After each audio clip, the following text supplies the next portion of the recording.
నిజమైన సంపద. పూర్వం అవంతి రాజ్యాన్ని పాలించే సింహగుప్త మహారాజు నిరంతరం భోగాలు విలాసాలలో మునిగి తేలుతూ ప్రజా సంక్షేమాన్ని పూర్తిగా మర్చిపోయాడు. రాజ్యపాలనపై ఏమాత్రం శ్రద్ధ కనపరచకపోవడంతో మంత్రి తదితర ఉద్యోగులు అధిక పన్నులు విధిస్తూ ఖజానాలోని సొమ్మును తమ సొంతానికే వినియోగిస్తూ ఉండేవారు. ఇలా ఉండగా ఒకసారి ఒక సాధువు కాలినడకన దేశ సంచారం చేస్తూ అవంతి రాజ్యంలో ప్రవేశించాడు. తనను దర్శించవచ్చిన ప్రజలను ఆశీర్వదించి వారికి హితబోధ చేస్తూ రాజమందిరానికి వచ్చి రాజుగారిని చూడ సంకల్పించాడు. చిత్రం ఏమిటో గాని ఆ రోజు సింహగుప్తుడు కూడా ఆ సాధువును సాదరంగా తన మందిరంలోకి తోడ్కొని పోయి సకల మర్యాదలు చేశాడు. తన యోగ దృష్టితో రాజు ప్రవర్తనను గ్రహించిన ఆ సాధువు, రాజా, నీకున్న సకల ఐశ్వర్యాలు ఏదో ఒక రోజున నిన్ను విడిచి వెళ్ళటం తథ్యం. ఈరోజు నీ సొంతమని అనుకున్నవన్నీ భవిష్యత్తులో శాశ్వతంగా నిన్ను వీడిపోతాయి. అందుకని అశాశ్వతమైన ఈ రాజభోగాలను విడిచి శాశ్వతమైన కీర్తిని, ఆధ్యాత్మిక సంపదను సాధించేందుకు ప్రయత్నించు. ప్రజల యోగక్షేమమే జీవితాశయంగా స్వీకరించి వారి జీవితంలో వెలుగును నింపు అని హితబోధ చేశాడు. ఆ సాధువు మాటలను విని సింహగుప్తుడు క్రోధావేశంతో ఊగిపోయాడు. నీకెంత ధైర్యం లేకపోతే ఈ సింహగుప్త మహారాజు ముందు నీతి వాక్యాలు పలుకుతావు? నాకన్నా ఈ రాజ్యం అష్టైశ్వర్యాలు అనంతమైనవి. నా సైన్యం విలువ కూడా బహుశా నీకు తెలిసి ఉండదు. నేను ఒక వేలు ఎత్తానంటే లక్షలాది మంది నా కోట ముందు వచ్చి నిల్చుంటారు. సన్యాసివి కదా అని నిన్ను ఉపేక్షిస్తున్నాము, లేకపోతే ఈ పాటికే నిన్ను ఊచకోత కోయించేవాళ్ళం. కళ్ళు నిప్పులు కొరుకుతుండగా ఆ సాధువును భటులతో బయటకు గెంటేశాడు. కొన్ని రోజుల తర్వాత సింహగుప్తుడు తన పరివారాన్ని తీసుకొని వేటకు బయలుదేరాడు. అడవిలో కనిపించిన జంతువులన్నింటినీ తన ప్రావీణ్యంతో వధించుకుంటూ ముందుకు వెళ్ళాడు. ఒక ప్రదేశంలో పచ్చిక తింటున్న ఒక అందమైన లేడీ రాజుగారికి కనిపించింది. ఆ అందమైన లేడీని ఎలాగైనా పట్టి బంధించి తన ఇష్ట సఖికి కానుకగా ఇవ్వాలని కోరిక కలిగింది సింహగుప్తుడికి. వెంటనే తన రథాన్ని దాని వైపుకు ఉరికించాడు. ప్రశాంతంగా నిల్చొని గడ్డి తింటున్న ఒక అందమైన లేడీ ఈ హడావిడికి బెదిరి ముందుకొరిగింది. దాని వెనకాల రాజ పరివారం అంతా పరుగులు తీసింది. ప్రాణభీతితో ఎలాగైనా ప్రాణాలు కాపాడుకోవాలని శరవేగంగా చెట్లను పుట్లను అతి వేగంగా దాటుకొని పరిగెత్తుతున్న ఆ లేడీని ఎలాగైనా బంధించాలని కోరిక రాజులో దృఢపడింది. ఎటు వెళ్తున్నాడో చూసుకోకుండా ఆ లేడీ వెనకే రథాన్ని పరిగెత్తించాడు. ఈ విధంగా వారు ఒక దట్టమైన అడవిలోకి ప్రవేశించారు. వీరి వేగాన్ని అందుకోలేక రాజపరివారం అంతా చెల్లాచెదిరింది. లేడీని పట్టుకోవడమే ఆశయంగా కదులుతున్న రాజు తన వారు ఏమయ్యారో పట్టించుకోలేదు. ఇంతలో తీవ్రంగా అలసిపోయిన ఆ గుర్రం మూర్ఛపోయింది. ఆ గుర్రం నుంచి సింహగుప్తుడు కూడా కింద పడిపోయి తీవ్రమైన గాయాల పాలై స్పృహ తప్పి పడిపోయాడు. కొద్దిసేపటి తర్వాత ఆ ప్రాంతం గుండా సాగిపోతున్న కొందరు బందిపోట్లు స్పృహ తప్పి ఉన్న సింహగుప్తుని చూసి ఆనందంతో మీద పడి నిలువు దోపిడీ చేశారు. చివరకు రాజుగారి ఒంటి మీద ఒక అంగవస్త్రాన్ని మాత్రం వదిలి వెళ్ళిపోయారు. ఇరుగు పొరుగు రాజ్యాల పాలిట సింహస్వప్నమైన సింహగుప్తుడు అదే పరిస్థితిలో కొద్ది సమయం ఉండిపోయాడు. తెలివి వచ్చి తన పరిస్థితి తెలుసుకొని అవాక్కయ్యాడు. అవంతి రాజ్యానికి మహారాజైన తనను తన పరివారం అంతా విడిచి వెళ్ళారు. విలువైన ఆభరణాలన్నీ క్షణాలలో మాయమైపోయాయి. తాగడానికి మంచినీటి చుక్కైనా లేదు. ఎండ తీవ్రత, దాహం, ఆకలి తీవ్రంగా బాధిస్తున్నాయి. ఆదుకునే నాదుడే లేడు. సరిగ్గా అప్పుడు ఆ సాధువు చెప్పిన మాటలు గుర్తుకు వచ్చాయి. వెంటనే, ఓ భగవంతుడా, ఇంతకాలం నేను చేసిన తప్పు నాకు తెలిసి వచ్చింది. ఇక నుంచి ఈ ధనము, కానుకలు, వస్తువులు, వాహనాల వెంట పరుగులు తీయక మిగిలిన జీవితం అంతా మంచి పనులకే వినియోగిస్తాను. దయచేసి నన్ను కాపాడు అని అతి దీనంగా ప్రార్థించాడు. ఇంతలో దూరం నుంచి సింహగర్జన వినిపించింది. సింహగుప్తుడు హృదయం భయాందోళనతో ఉండిపోయింది. ఇక అడవిలో తనకు దిక్కులేని చావే గతి అని నిర్ణయించుకొని భగవన్ నామస్మరణ ప్రారంభించాడు. భగవంతుడు రాజు ప్రార్థన విన్నాడో ఏమో, ఆ సింహ గర్జనకు భయపడ్డ గుర్రం స్పృహలోకి వచ్చి బ్రతుకు జీవుడా అనుకుంటూ సింహగుప్తుడు గుర్రాన్నెక్కి అతి వేగంగా ముందుకు వెళ్ళాడు. చివరికి ఆ అరణ్యంలో తన పరివారాన్ని కలుసుకోగలిగాడు. ఆనాటి నుంచి సింహగుప్తుడు విలాసాలు వదిలి ప్రజా శ్రేయస్సుకై పాటుపడ్డాడు. నాన్న పులి వచ్చే! ఒక ఊరిలో సోమయ్య అనే పల్లెటూరి రైతు ఉన్నాడు. అతనికి పొలం ఉంది, గొర్రెల మంద కూడా ఉంది. కూలీలతో ఒకరోజు మందిని తోలుకొని వెళుతూ తన కొడుకు రంగడుని కూడా పొలానికి తీసుకొని వెళ్ళాడు. మందకి కొడుకుని కాపలా ఉండమని చెప్పాడు. సరే అన్నాడు రంగడు. ఇక్కడ అప్పుడప్పుడు పెద్ద పులి వస్తూ ఉంటుంది, జాగ్రత్త అని హెచ్చరించి, ఒకవేళ పులి వస్తే కేకలు వేయమని చెప్పి తాను పొలంలోని కూలీలతో పనులు చేయించడంలో నిమగ్నమయ్యాడు సోమయ్య. రంగడు ఆకతాయి కుర్రాడు. తండ్రిని ఒక ఆట పట్టించాలని అనుకున్నాడు. నాన్న నాన్న పులి వచ్చింది అని పెద్దగా అరిచాడు. నిజంగా పులి వచ్చిందేమో అని సోమయ్య కూలీలను కర్రలతోనూ పరిగెత్తుకు వచ్చాడు. కానీ రంగడు నవ్వుతూ పులి లేదు గిలి లేదు, హాస్యానికి కేకలు వేశాడు అన్నాడు. సోమయ్య కూలీలు వెళ్ళిపోయారు. మళ్ళీ కాసేపటికి నాన్న నాన్న పులి అని అరిచాడు. సోమయ్య వాళ్ళు మరొకసారి వచ్చారు. ఈసారి కూడా వేళాకోళమే అన్నాడు రంగడు. సోమయ్య రంగడిని కోప్పడి వెళ్ళిపోయాడు. మరి కొద్దిసేపటికి పులి నిజంగానే వచ్చింది. ఈసారి మళ్ళీ నాన్న నాన్న పులి అని గట్టిగా అరిచాడు. ఎంత అరిచినా సోమయ్య వాళ్ళు వినిపించుకోలేదు. హాస్యానికే మళ్ళా రంగడు అరిచాడని లెక్క చేయలేదు. పులి మాత్రం గొర్రెపిల్లను ఒకదాన్ని మెడపట్టుకొని ఈడ్చుకుపోయింది. రంగడు ఏడుస్తూ నవ్వులాటకి అబద్ధం ఆడితే అపాయం ముంచుకొస్తుందని తెలుసుకున్నాడు. జమీందారు కోడెదూడ. కృష్ణాపురంలో శంకరప్రసాద్ అనే జమీందారు ఉండేవాడు. ఆయన పశువుల చావిడిలో మంచి మేలు రకం ఆవులు ఎన్నో ఉండేవి. ప్రతిరోజు పశువుల కాపరులు వాటిని ఇంటికి తోలుకురాగానే ఆ ఆవుల మందను చూసి చాలా సంతోషించేవాడు. ఒకరోజు తాను ఎంతో ఇష్టంగా చూసుకునే ఆవుల మందలోని ఒక కోడెదూడ తప్పిపోయింది. కోడెదూడ తప్పిపోయిన విషయాన్ని పశువుల కాపరులు జమీందారుకు చెప్పగానే దాన్ని వెతికేందుకు తానే బయలుదేరాలని నిశ్చయించుకున్నాడు. తానే కోడెదూడను వెతకబోతున్న విషయాన్ని ఎవరికీ చెప్పకుండా ఆయన ఒక రైతు వేషంలో బయలుదేరాడు. కనిపించిన వారినల్లా తన కోడెదూడ కోసం ఆచూకీ తీశాడు. ఎవరిని అడిగినా మాకు తెలీదు, మేము చూడలేదు అని చెప్పసాగారు. చివరికి శివపురం గ్రామంలో పెద్ద శేషయ్య దగ్గర తన కోడెదూడ ఉందన్న విషయం తెలుసుకొని సంతోషంగా అక్కడికి వెళ్ళాడు జమీందారు. తప్పిపోయిన కోడెదూడను వెతుక్కుంటూ వచ్చినట్లు శేషయ్యకు తెలిపాడు. దీంతో మారువేషంలో ఉన్న జమీందారుతో, మా ఊరి రైతు సుబ్బయ్య పంట పొలాల్లో ఈ కోడెదూడ విచ్చలవిడిగా మేసి నష్టపరిచింది. అది మీదే అయితే తగిన నష్టపరిహారం చెల్లించి తోలుకుపోవచ్చునని చెప్పాడు శేషయ్య.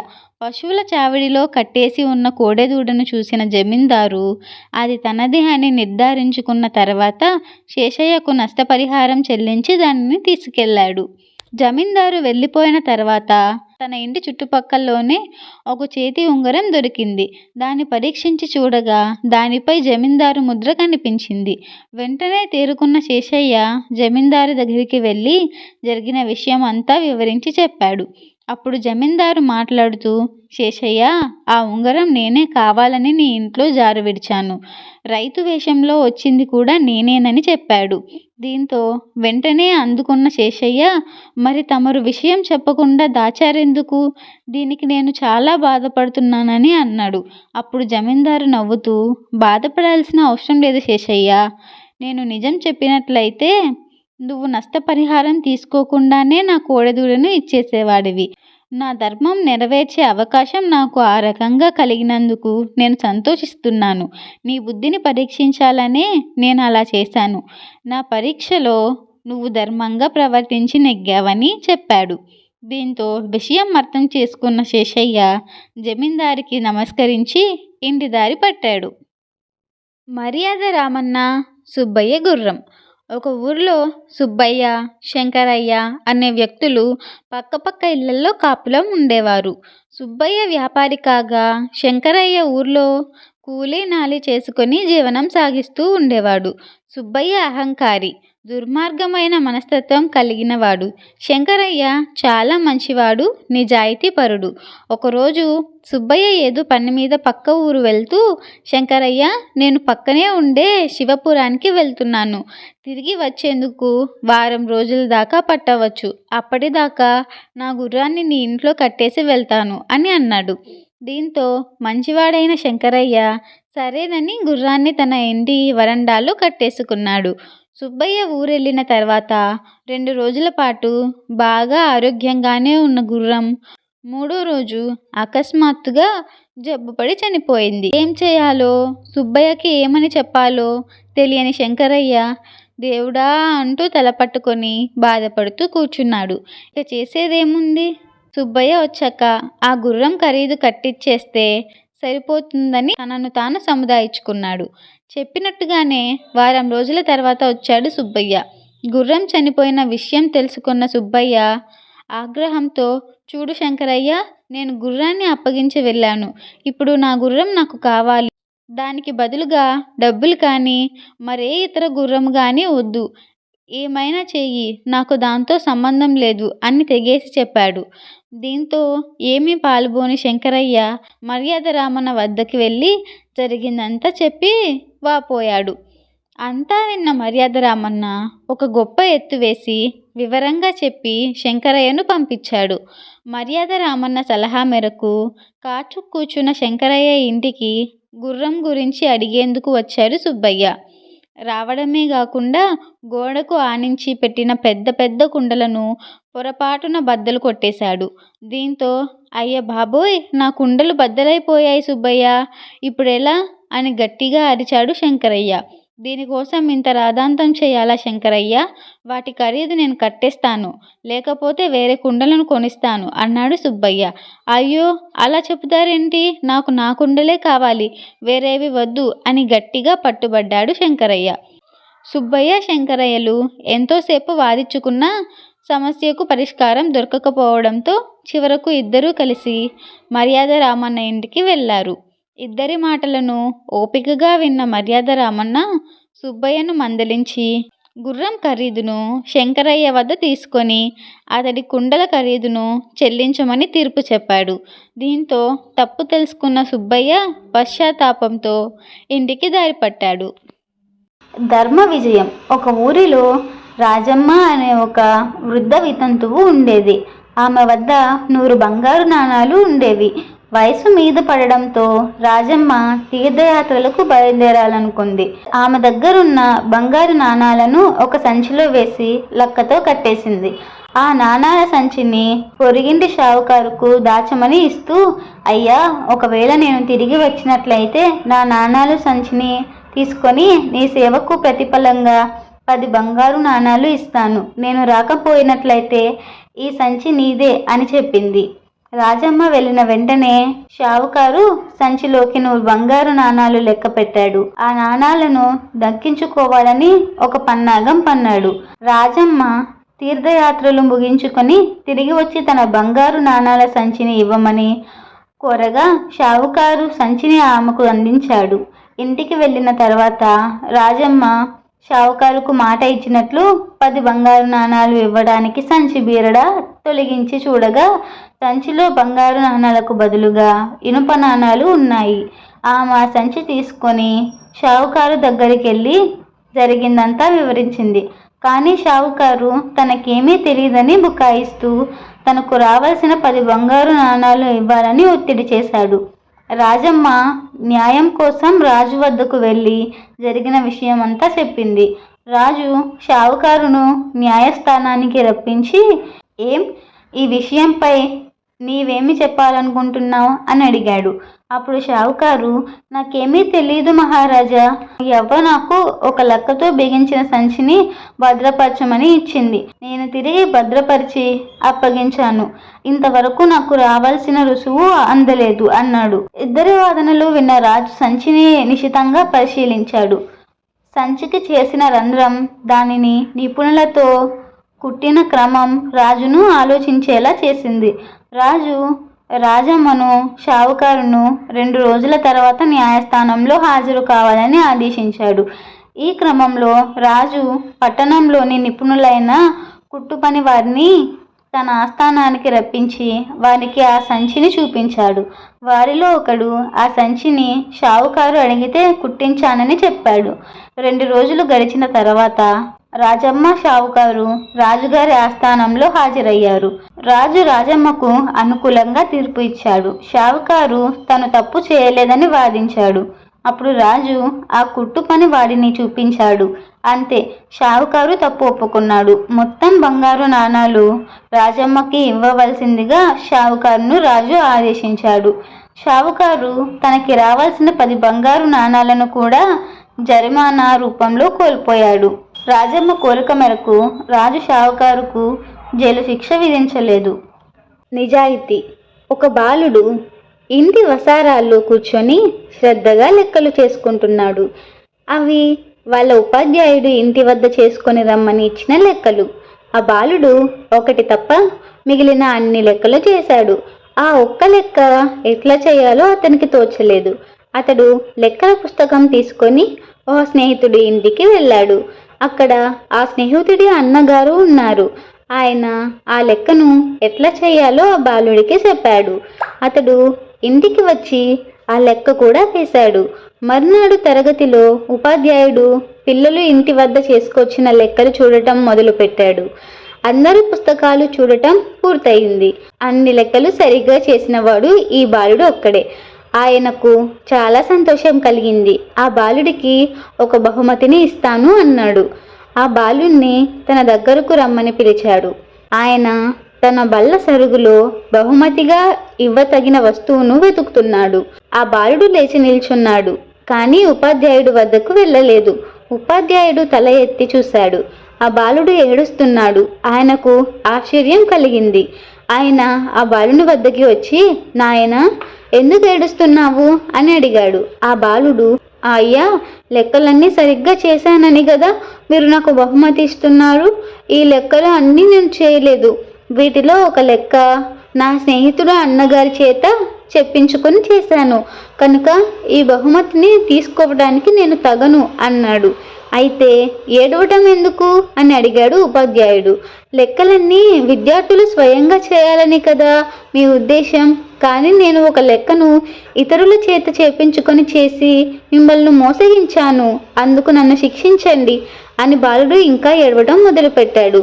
ఉపాధ్యాయుడు ఆ బాలుడి తల నిమురుతూ, నాయనా, నిన్ను శిక్షించడం కాదు, అభినందించాలి.